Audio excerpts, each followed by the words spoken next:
Si Ainuma, alis na kami. School na yan siya. Grade 2 na siya dito sa Choiping. What school are you? Choiping?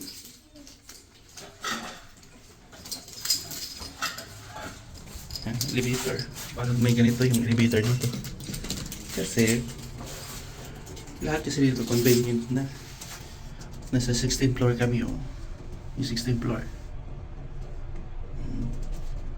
Tapos sa baba may mga Filipino foods dito sa building namin. Pakita ko sa inyo yung area. Abangan nyo mamaya.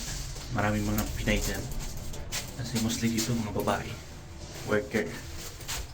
May mga lalaki din naman. Pero karamihan talaga.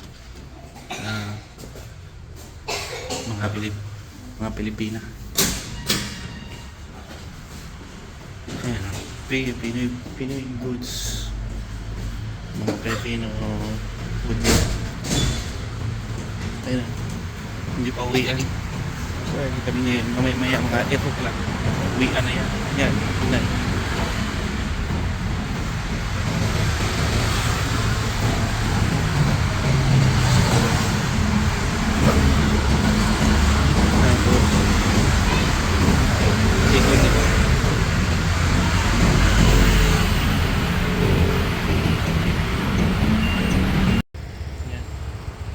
Atin ko na ako. Atin ko na punta na Big Joyping. Tungod doon. May basurahan. Ayan.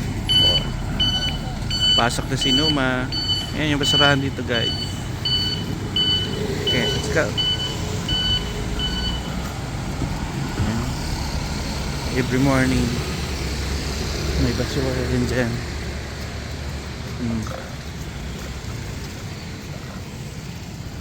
Yung school nila dito sa Choiping. Dito kung saan kang lugar, doon ka din sa may school sa lugar na yan. Hindi ka pwedeng lumipat kahit saan. Pwede kang lumipat after 5 years. Lumipat ka ng ibang lugar. Huwag ka makalipat, di ba bu? Ayan si Numa. Pasok na siya para maging matalino. Anong gusto mo sa life? Maging matalino? Ayaw daw niya. Ayaw sumagot. Yes na lang. Okay. Ayaw kumang galawin. Loob ng school. Dito ko lang yan ihatid. Malaki na siya eh. Bye bye.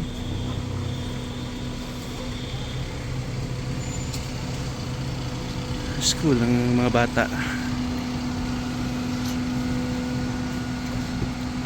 Hintayin ko pa yan siya na mapasok ayun siya.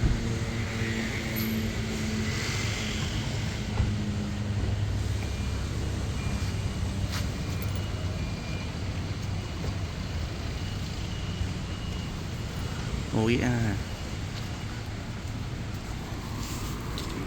Hey, dong. Kakapasok ko yung Numa.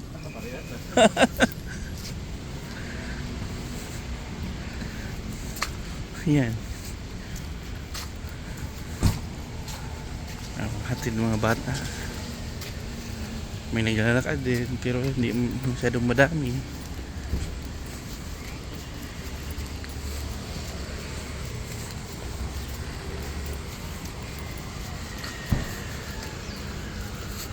Hi.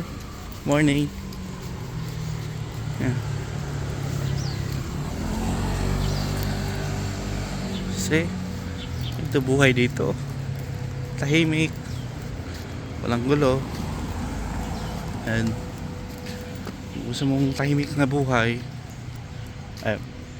kanya. Dito ka sa park nila. Bawat area kasi dito may mga park sila. Ayan. May palaruan ng mga bata. Ganda, di ba? Tapos yung katabi, yung big school. yung school ng anak ko. Saka every yata ito nila, sinichange nila yung palaruan. Hindi ito ganito dati eh. Yung government kasi nila, pinapaganda talaga yung lugar. Oh. Malinis na malinis. Ang tahimik na tahimik. May mga Pilipina dyan na nagtatambay pagkatapos ng galing pasok ng work. Kumakain lang, muni-muni. Iisip paano paano buhay nila dito. Nung gagawin, siyempre magkakaisip ka din. Sa sobrang tahimik ng lugar. Yan. Di ba? Sabi ko sa inyo, nung una nahihirapan din kami dito. Ngayon, yakang-yaka na oh. Kasi convenient oh. May ilog sila dyan. Man-made ilog yan. Ginawa purpose talaga niyan para magkaroon ng pasyalan. Oh, itong part din to, gawa din to. Lahat dito kasi ang government kasi nilalaanan nila ng budget para sa tao.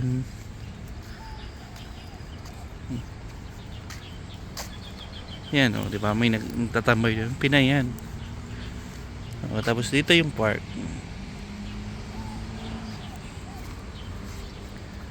Dito kasi minsan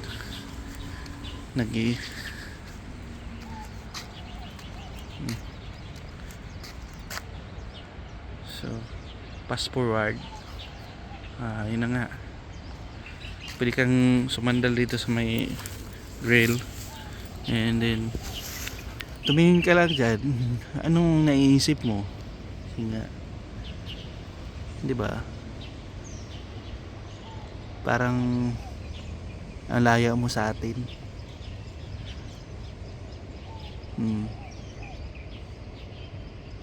Pero pagkahapon din, doon sa may tumatakbo niyan, diyan din ako nagtatakbo.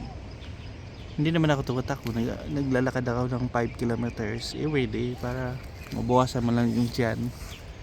Lumalaki yung tiyan natin dito.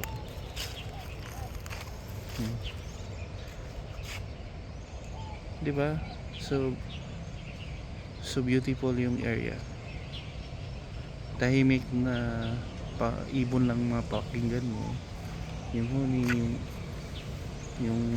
huni ng ibon. Saka nakaka-relax. Yung tumahimik ka lang ng ilang sandali, marami ka nang maiisip. Diba? Pwede kang mag-isip dito paano ka yumaman bukas. So, kung okay lang, gano'n kadali yumaman, diba?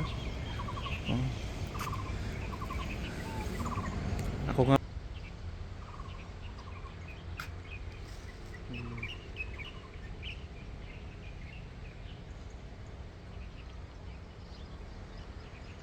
yan.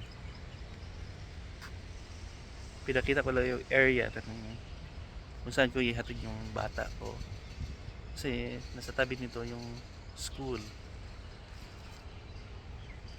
Ipapasyal ko pa kayo sa maraming lugar dito sa Taiwan. Sana magustuhan nyo. See you next video guys.